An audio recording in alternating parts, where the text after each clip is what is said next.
Bakit ba hindi na ako nagulat nung nabalitaan ko na nagtatago na daw itong 18 ex-marines na to?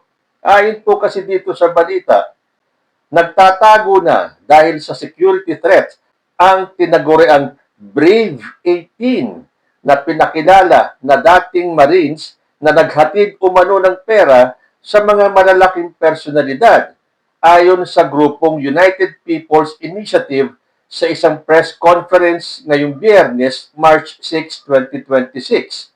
Dahil sa security threat, kailangan nilang hindi maging visible lagi. So, yung word na nagtatago, yes, nagtatago sila dahil may threat. Yan po ang pahayag ni UPI Secretary General Retired Captain Ray Valeros Jr. Kasi nung isang araw, nung nagkaroon sila ng press briefing, parang nabawasan sila, hindi na sila kumpletong 18. At yung narinig ko mga sinabi nila, dahil daw yung iba sa mga kagrupo nila ay sinisecure yung kanilang mga pamilya dahil daw sa mga death threats. So, ang sumunod na, lahat na sila, nagtago na. Akala ko ba, sabi nila sila handang ibuwis ang kanilang buhay para lang dito. Ang tanong ko dyan, ngayon na dinimanda sila ni Anyo at ni Trillanes, paano na yun? Hindi na sila sisipot sa mga hearing? Yan merong statement to mga ito na ayaw nila ng investigasyon. Ang gusto nila, ang taong bayan na daw ang mag-decide. So, aangkla na naman sila sa people power. Kung totoo na naniniwala ang taong bayan, ang buong taong bayan na totoo itong isiniwalat ng mga marinong ito, edi sana nagkaroon na ng people power noong February 25. Dahil lumabas po itong 18 ito a day before the February 25 People Power Revolution Anniversary. Kung napaniwala nila ang buong sambayanan, edi sana nakibahagi na sila sa rally na yan. Or sana, yung mga DDS man lang naglabasan in support of these 18 Marines or ex-Marines, should I say. Bakit walang nangyari?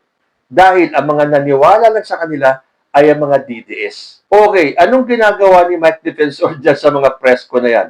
Sabi ko sa inyo kapag sangkot ang pangalan ni Mike Defensor sa isang usapin, that's na yan sigurado. Ano nangyari sa kanilang mga rally-rally? Wala. Asan yung panawagan ni Mike Defensor na pagre-resignin niya si President Bongbong Marcos? Wala nangyari. So, humarap sila ng panibagong gimmick at ito na ngayon na nung una sinasabi ni Mike Defensor wala daw siyang kinalaman sa paglitaw ng 18 ito. Bakit ngayon?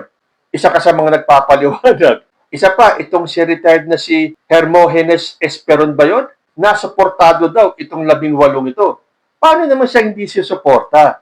Ano ba siya sa panahon ni former President Rodrigo Duterte? Hindi ba? Tao siya ng gobyerno ni Digong? So, expected po natin yan. But the turn of events at yung kanila mga interview, kung marami man ang naniwala sa kanila, biglaan din po na nabawasan yung mga naniniwala sa kanila. Unang-una, yung timing. Akala nila mag-aalsa ang taong bayan nung isinawalat nila yung kanilang expose a day before the EDSA Revolution Rally. Tapos, nung dinawit nila ang mga pangalan ng mga kongresista na may kaugnayan dyan sa Justice Committee, na dumidinig sa impeachment complaint laban kay Sara Duterte na parang gusto nilang palabasin na wag ituloy yung hearing dahil yung mga nandyan sa Committee Justice ay kasarkot dito sa mga tumanggap di umano ng mali-maletang pera. Hindi na naman sila nagtagumpay dahil natuloy yung hearing at yun na nga, sufficient in form and substance ang hatol kay Sara Duterte. Pero ito po ay hindi nangangahulugan na guilty na si Sara Duterte. Ang ibig lang sabihin yan, kapag yan po ay nagtuloy sa plenary ng House para pagbotohan, kung itutuloy yung impeachment, itatransmit na po yan sa Senado at magkakaroon na po ng full-blown impeachment trial.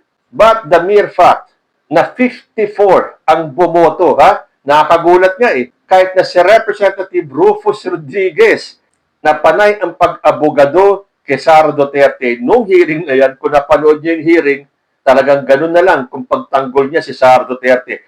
Hindi ko ini-expect na boboto rin siya ng yes. At ang natira lamang na nag-vote ng no ay yung kongresista na sinabing nag-ingit daw siya at inimagine kung ano ang pwedeng mangyari nung nakita niya si Ann Curtis. Although nasa imagination lang daw niya yan. O ngayon, so puro batikos po ang kanyang inabot at balita ako may nag-file pa ng ethics complaint sa kanya. So balik po tayo dito sa 18 ito. Ngayong sila ay nagtatago, parang gusto nilang i-eclipse yung nangyari kay Ramil Madriaga. Dahil nabalitaan po natin na muntik na siyang mategi sa BJMP dahil may nagtangka sa kanyang buhay. Siyempre, ang paliwanag ng kampo ni Sara Duterte, wala daw kinalaman si Sara Duterte sa pangyayaring yon. Dahil siyempre, sasabihin ng kampo ni Sara, bakit pa niya ididemanda kung ipapategi lang pala niya? Eh, siyempre, part of the drama yon. Malalaman at malalaman natin yan once na itong si Ramil Madriaga ay mag-testify sa impeachment trial ni Sara Duterte. So, nung pumutok yung balita na muntik ng mategi si Ramil Madriaga sa kulungan, kailangan mas mainit ang issue ngayon dito sa 18 para ma-eclipse nila si Ramil Madriaga. At ang ginawa nila, mula sa ilan na hindi umattend sa mga presko nila, ngayon, wala na. Ni isa, wala nang sumipot dahil daw sa seguridad. Kaya nga ang tanong sisipot kaya yung mga yan kapag nagkaroon na ng hearing yung kanilang mga kaso? Or mag-aala or ligotesa na rin sila? So, asa na yung tapang ng 18 to? Hindi ba kayo kaya protektahan ng grupo ni Mike Defensor tuwing lalabas kayo at pupunta sa mga presko ninyo? Or kailangan talagang idrama ang lahat para nga naman makuha ang simpatya ng taong bayan? Pero sino ba ang mas kapani-paniwala? Si Ramil Madriaga o itong 18 ex-Marines na ito? Basahin ko po itong nabasa ko kay ND Vlogs. Bakit mas kapani-paniwala si Madriaga kaysa sa 18 Marines story?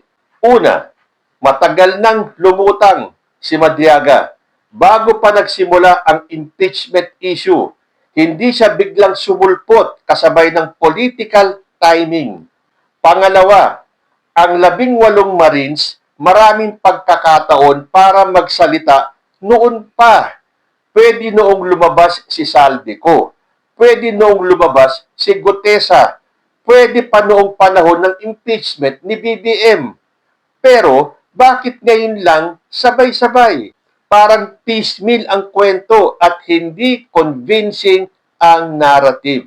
Pangatlo, diretso ang istorya ni Madriaga. Dating aide, dating tumulong kay VP Sara. Simple, walang paikot-ikot. Pang-apat, sa kwento ng Marines, maraming inconsistency.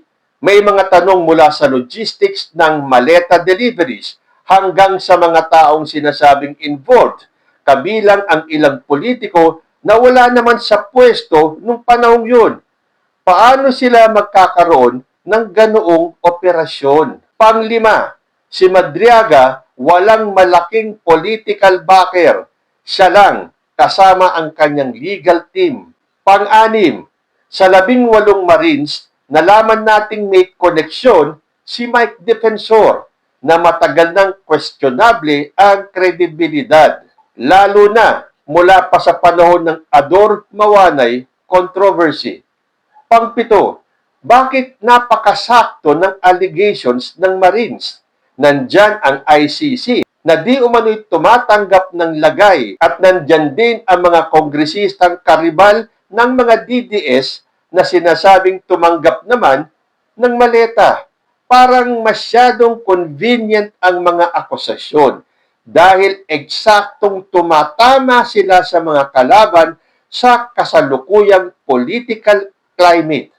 Lumalabas tuloy na parang politically tailored ang narrative, hindi organic na whistleblowing. Kaya ang tanong, whistleblower ba ang mas believable o isang kwentong biglang lumabas kapag convenient na sa politika? Ako dati ko na sinasabi itong sinabi ng ND Vlogs na to, na yung kay Madriaga matagal na. Bakit ngayon lang magdidemanda si Sara Duterte? Tapos itong mga 18 Marines, parang eksakto nga. Eksaktong-eksakto kung ano yung nangyayari sa paligid natin ngayon sa politika, ayun din, andoon. May kaugnayan yung kanilang paglabas sa ICC at saka sa impeachment trial ni Sara Duterte. So, alam na po. So, halata na itong paglabas ng 18 ito, is political maneuvering ng kabilang kanto. Ngayon, sisipot kaya itong 18 Marines na to or ex-Marines kapag nagsimula na yung hearing ng mga kaso nila na kinaid ni National Security Advisor na si Eduardo Año at si ex-Senator Sonny Trillanes. Kayo po, ano ang masasabi nyo? Ano kaya ang dahilan kung bakit biglang nagtago na itong 18 ex-Marines na ito? Comment lang po down below and I will see you in my next video. Diyos ti Agina.